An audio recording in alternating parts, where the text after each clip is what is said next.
All Yeah. right. What is up, everyone? Joined with another special guest today. We're joined by Kris Penseyres. Hope I'm pronouncing that right.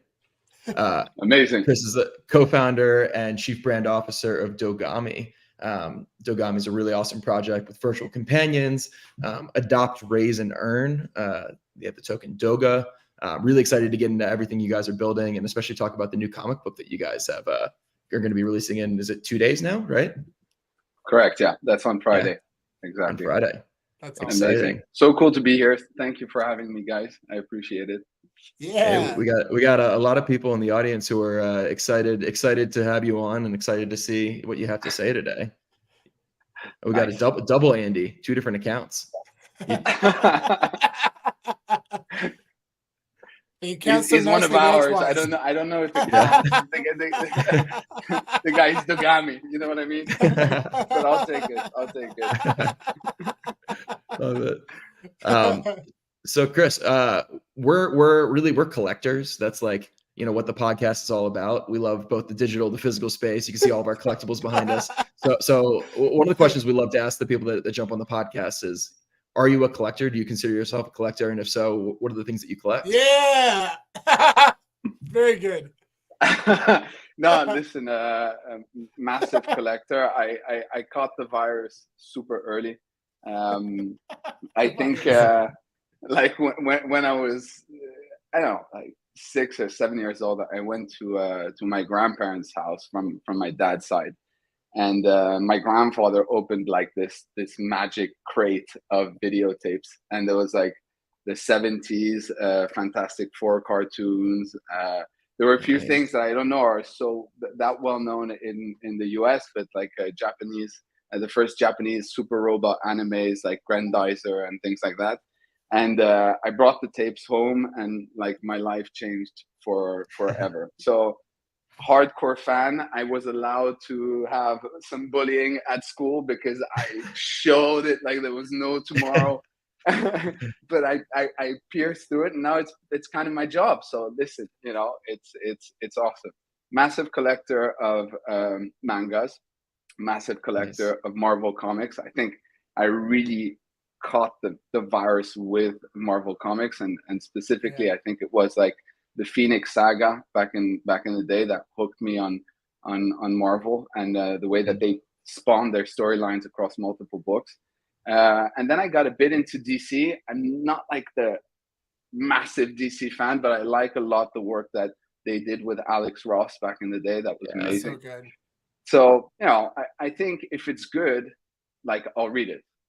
There isn't like a specific genre. I like to go to the comic book store and say like, what is it that you got for me now that I haven't read and would, get me a little bit excited. So yeah, a bit of everything. There isn't something specific. As long as it's well catered and it's interesting, I'm up for it.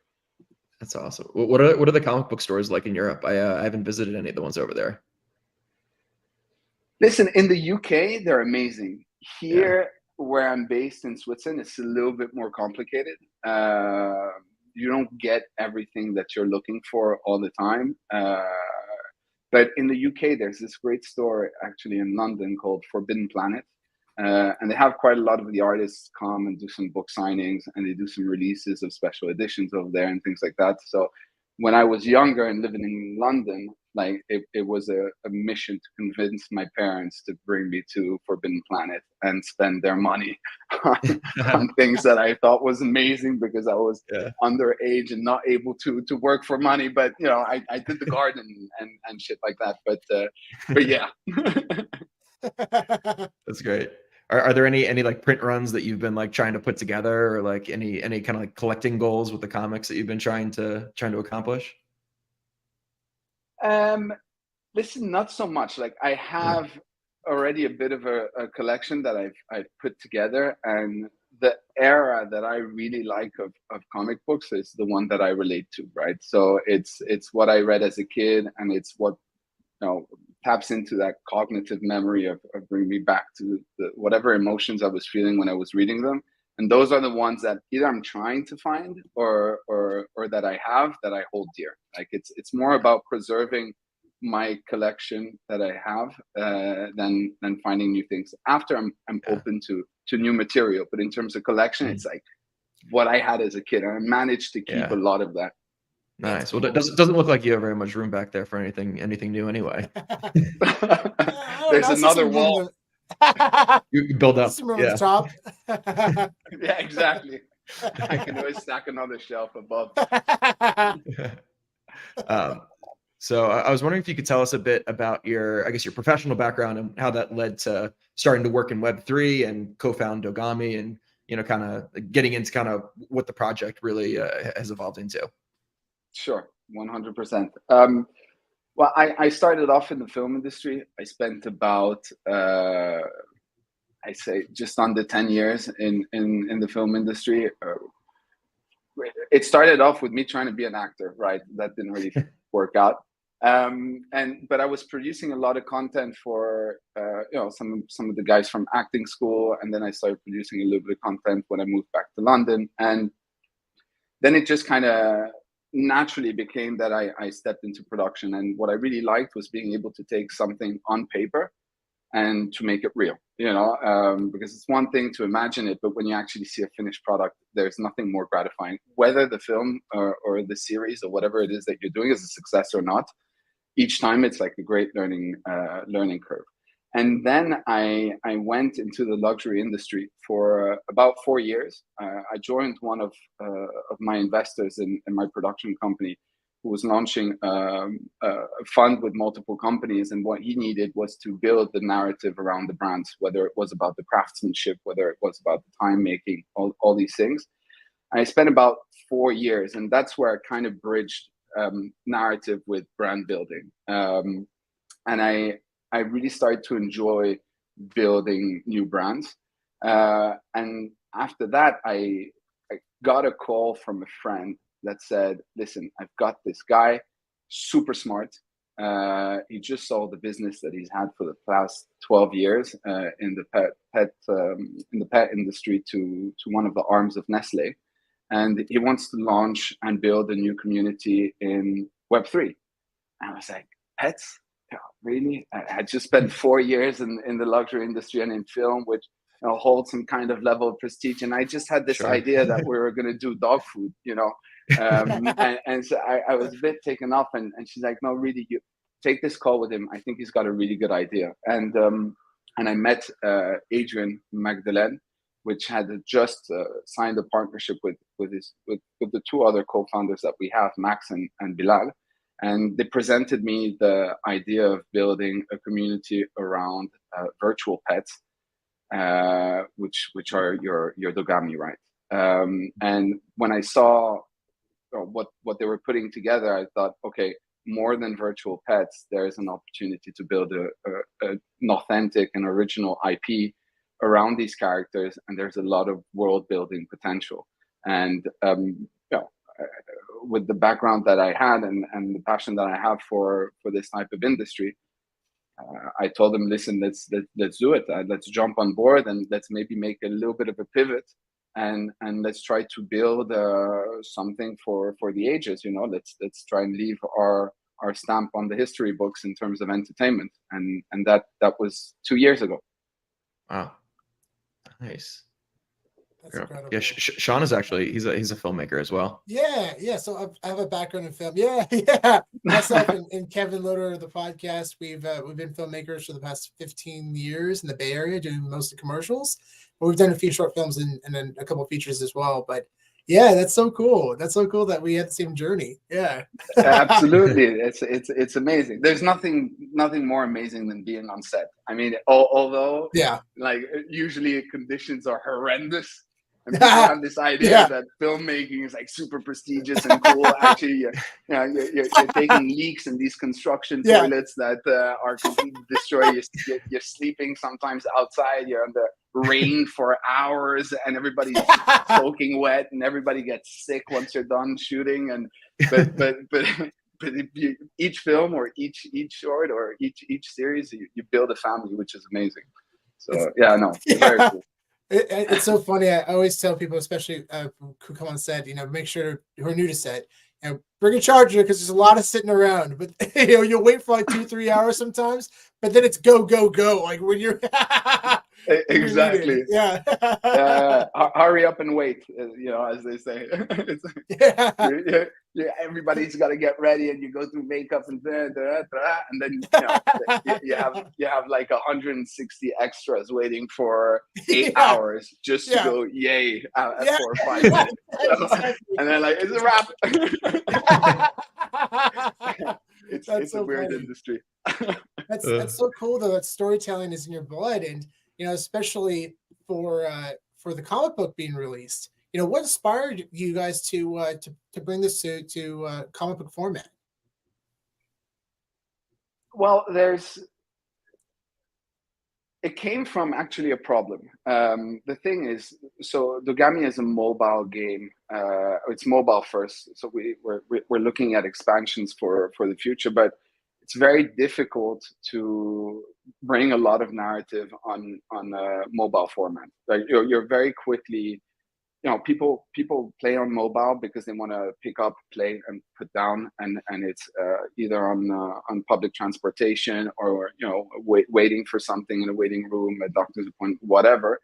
But it's not a destination, so to speak, where you're like, okay, guy, I'm gonna stop everything because I'm gonna play on my phone for 7 hours. So I'm not gonna be. So we needed to find a medium that felt like the perfect fit for us to be able to bring some kind of narrative. No, I was trying to show that the gameplay footage while you were talking about that. Okay, sure. No worries. There we go. And so I got on mute now. Nice. That was the announcement trailer for Dogami Academy. Awesome. So yeah, what we wanted people to be able to have is a support for them to understand why the locations look the way they are. Who are the characters? Why do you care, and why do you want to relate, kind of thing. And so from the very beginning, when we knew we were mobile first, we had a super brand advisor called Neville Brody, which we discussed with a lot, and he works on a lot on narrative as well. And we established, what would be the best format, knowing that TV, going to a TV series, sometimes development and production can take upwards of 2 to 3 years. What is the medium that we can use, that we can get material to our audience as quickly as possible, and give them a little bit of this sense of what it is that we're trying to put together, and therefore comic books were the logical kind of destination. Plus, many of us in the company have a passion for comics, so also to be able to do that is like going to work, but it's like going to play kind of thing, which is awesome. And the first writer that we contacted was Brian J.L. Glass, who worked at DC and Marvel and Image, and he co-created a series called The Mice Templar. And we did a first pass with him for about 2 to 3 months, and we put in some foundations in there. And then we contacted Michael Rea, which works on the DreamWorks shorts. We're like, listen, we want to bring just an ounce of modernity in the story as well, because we wanted to inspire ourselves by some existing material. There's a bit of archaeology, so we want to inspire ourselves from Indiana Jones and the things that spoke to us. There's this conflict of creation and chaos, like you'll find in the Generation 1 Transformers and things like that. But we wanted that to be kind of a spark of inspiration, but not be a copy paste. How can we take today's kind of issues and have that be like the undercoat of what we're going to be saying, whether it's sexuality, social media, just society in general, and culture. And then we did the pass with Michael Rea, and we got in contact with Russell Brown, which is president of consumer products at Valiant Comics, and they have this publishing arm, which is like their how do you call it? I think it's a custom-made publishing arm or something like that, which is called Voyager. And we had a first discussion. He's like, okay, so you're not trying to make, like, this is not a marketing thing that you're trying to do. You're really building a new arm to your company. And he's like, okay, I got you. This is not Gatorade wants to have a one issue to push their new Gatorade product. This is you trying to support your main product with some storytelling. And so he got us Todd DeZago, which obviously is known for, you know, his writing on, I think it was the Clone Saga of the Sensational Spider-Man. He got us Will Quintana, which is, in terms of color, was able to bring this kind of vivid colors that we have in the game and, you know, in our artistic direction already. We need things that felt like they were backlit, which on paper is very difficult, but because we come from a digital format, having somebody that can color like the page is backlit was really cool. And then we started pencils with Scott Eaton, which I loved, and I had a few comics from him, but he had some personal issues, and Yvel Guichet stepped in to take his place. And I wasn't familiar with Yvel, but when we started doing some first character designs, and I saw kind of how he was able to bring movement and really portray emotions on the faces of our characters, like, okay, this guy is awesome. And so we pre-wrote the first 5 issues over the course of the 2 years, and it took 2 years just because it's the foundations, right? Like you want to establish characters, you want everything to have a reason of being there, and it's not just a suspension of disbelief. Listen, I'll tell you this, I'll explain you in 5 years why it's like that. You know what I mean? We wanted it at least to be coherent for us, that even if there's mystery for the audience, where there's already a reason for everything that's happening. So we created a real world building timeline. We developed the science, the geography, where our main thing's going to take part. What is the society in the story? What different types of societies are there? Which ones work together? Which ones work in conflict? So a real world building exercise. And issue 1, which is super frustrating, is us just we're only allowed to establish things. You know what I mean? Right. We can't get into There's no like real exciting like story arcs and stuff yet. Yeah. Exactly. Like we're opening the door. It's a new IP. You know, nobody knows it. We have a great community of followers that have given us their trust and are part of the project, but you know they're still in the dark. So we're like, okay, let's take it one step at a time. Let's not rush it, and let's establish these characters and start building the world over the first story arc. So yeah, so we're at book 1 now, which is awesome. which is very cool.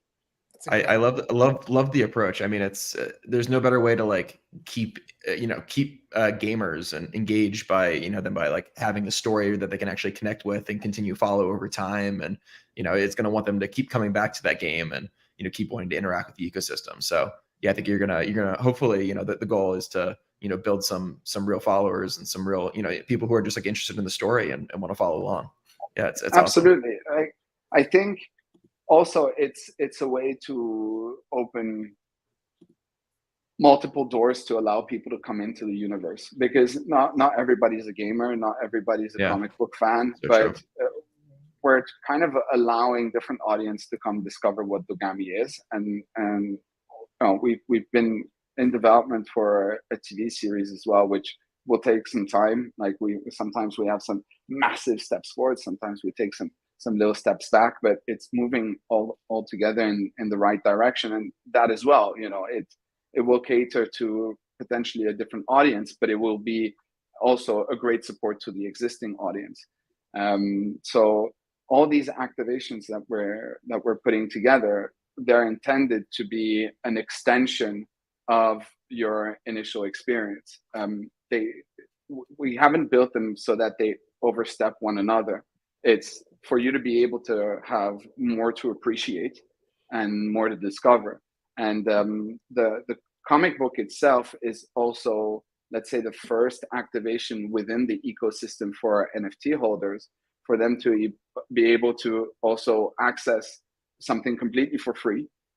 Because as a Dogami NFT holder, on Friday, you'll be able to access the comic book via the website directly and read the first issue without any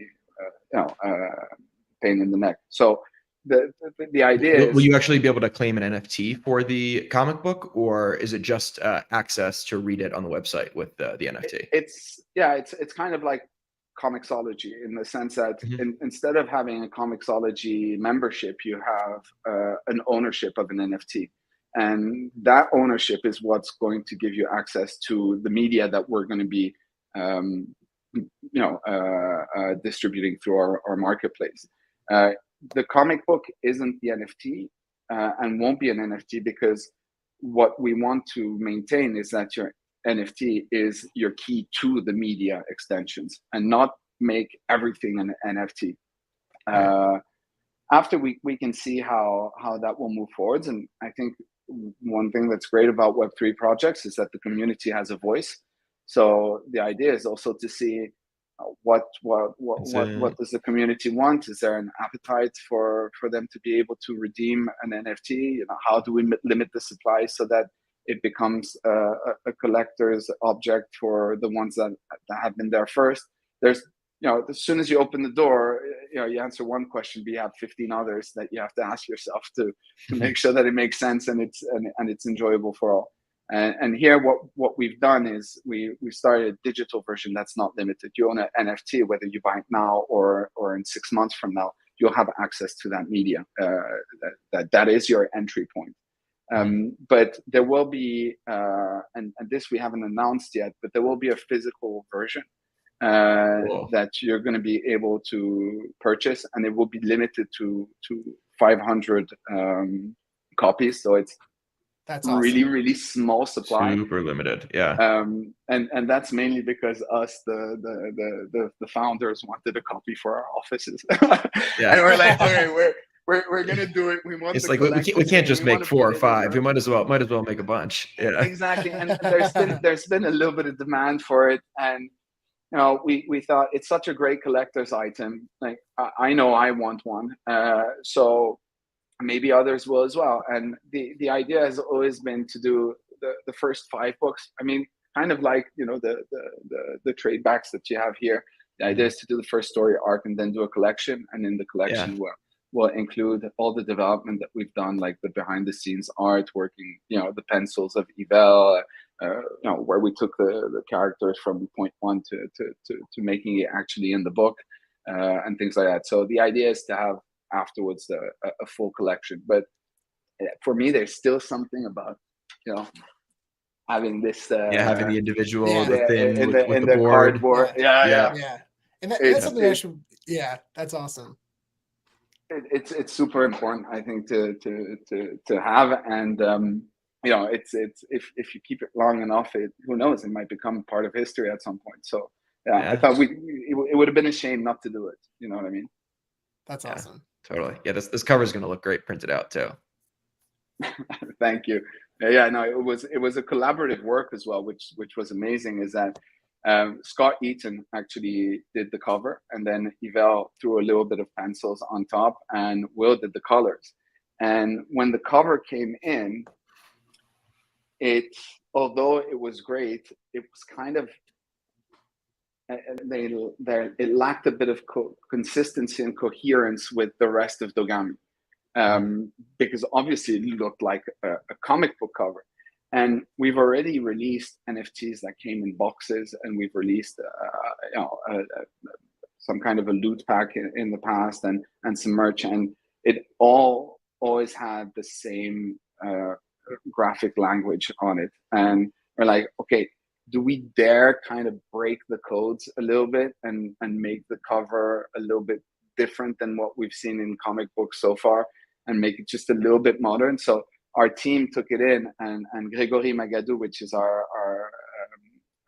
artistic director, had a pass on it, and it all of a sudden, like, it clicked with the everything else that we were doing. Nice. And I think it's really cool. I personally really, really like it, and I might be a bit biased, but at the same time, I think we're the most critical on the things that we're doing. Of course. Sometimes we show other members of the team and they're like, "Oh, it looks amazing," and we're like, "I don't know. You see there's still a little."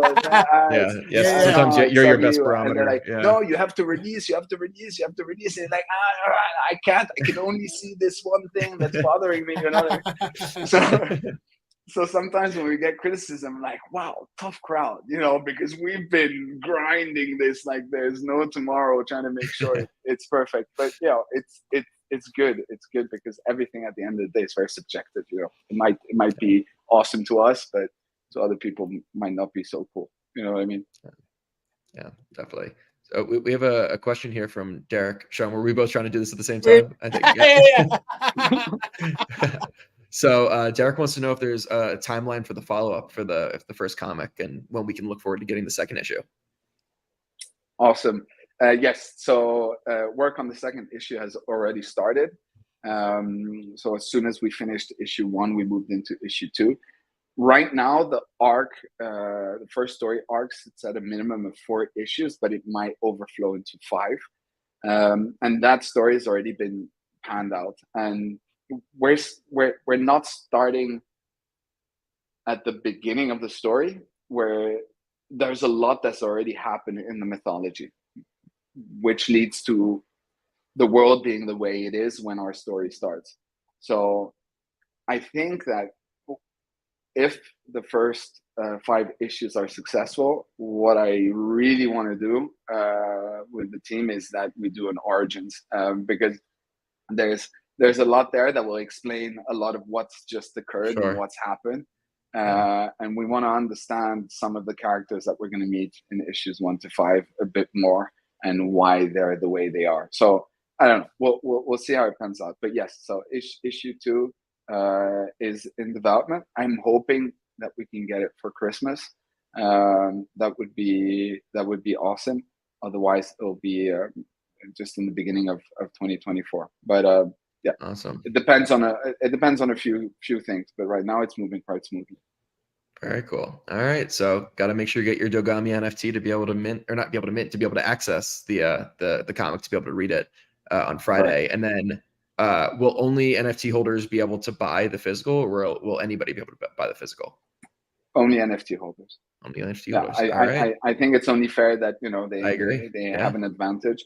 For all non-NFT holders, what we wanted them to be able to have is some sort of a free sample. So if you don't own Dogami NFT, you'll be able to come onto the Dogami website, Dogami.com. It's my moment where I'm corporate. You go to Dogami.com and you're going to be able to go to My Comics, and you're going to be able to explore the first 3 pages, I think it is, or the first 4 pages of the comic book, just for you to understand if it's something that you like or not before you go ahead and purchase an NFT. Nice. Very cool. Love that. And then, so I understand that you had some kind of a special reveal that you wanted to do related to the comic book. Oh yeah, that's true. Yeah. Yeah. So there's one thing that we wanted to do from the very beginning in Dogami is that we want to be able to shine a light on some of the NFTs that you've purchased, right? So in book 3, we have a character that's introduced, and we're going to be doing a casting of some of the NFTs to be able to have a community member have his Dogami featured in the comic book. Oh, awesome! And so nice. he will have ownership of that character in a way.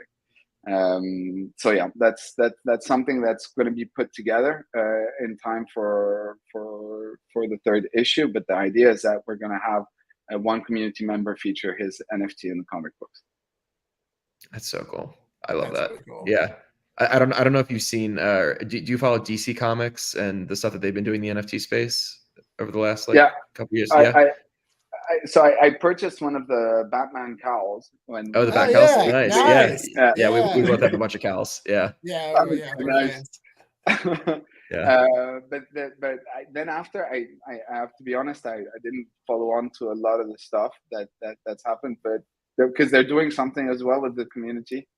Yeah, well, they've done a lot of really cool things. I mean, so they've been dropping comics, digital comics, basically the kind of releasing the digital versions of physicals. So they've done Superman 1, and they just did Batman #1, and tomorrow's I forget the comic, but it's the first appearance of the Detective Penguin. Comics 58. 58, Nice. yeah. So yeah, I mean, if you're at Backcal, you actually be able to get early access to be able to, hopefully get, better chance than other people to get that comic if you wanted to. It's a pretty good one. But for one of the comics that they released, they did some really cool things where in the advertisements, they like basically remade the advertisements like in, old timey format or whatever, but then they included some of the community members within the advertisements, which was really cool. Just to like highlight some of the That's community pretty cool. members Yeah. that have been really active and stuff the community. But yeah, so I love that idea. That's super cool. Awesome. Yeah. Hopefully, it's something that the community is happy about, and it's a first trial. The idea is, okay, if it works and if it works well, and people are happy about it, it's something that we want to continue to do in the future, and it's something that can be used also in another media. So, moving to TV or things like that, it could also be an idea to explore. So yeah, it's first step in that direction. Awesome. So Hangy17 wants to know if you would sign the physical copies. We love signatures. Yeah, that's actually, like, I didn't think about that, to be honest. But Maybe it's something you could do, like if you hold like 5 Dogami NFTs, then that allows you to get a signature or something like that. Yeah, a that's a way good to idea. reward the really active community members. It could be cool to get Todd, Yvel, and Will to sign a few copies. That could be very nice, actually. Yeah. Okay, I'll look into it. Good idea. Awesome.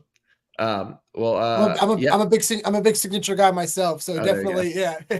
This is the first appearance of a Black Widow, but yeah, I'm a big really into signatures on comic books. Yeah.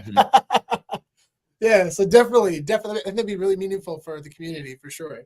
Yeah, makes sense. Okay, on the to-do list. To-do list. For sure. Yeah. Nice. I'm curious. What did you guys think about the book? Because you've had access to it, right? Yeah, I enjoyed the kind of like the Indiana Jones style of that one character, and I saw what you meant with the backlighting of the art. I really enjoyed the art style of everything. Yeah, I'm definitely a fan. I'm excited to continue reading the series. Awesome, great, good to hear. Yeah.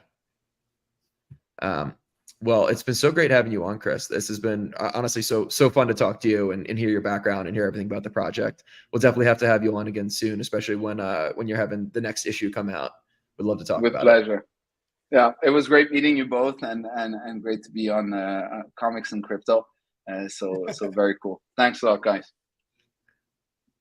Awesome. Thanks, Kris. Thanks everybody for joining, and make sure we'll include all the details, the links in the details. So make sure to, if you haven't got involved yet, definitely check it out. Yeah. Get that Dogami NFT so you can get access to the comic on Friday. Yeah. Exactly. Thanks everybody for joining. Bye, guys. Thanks, everyone.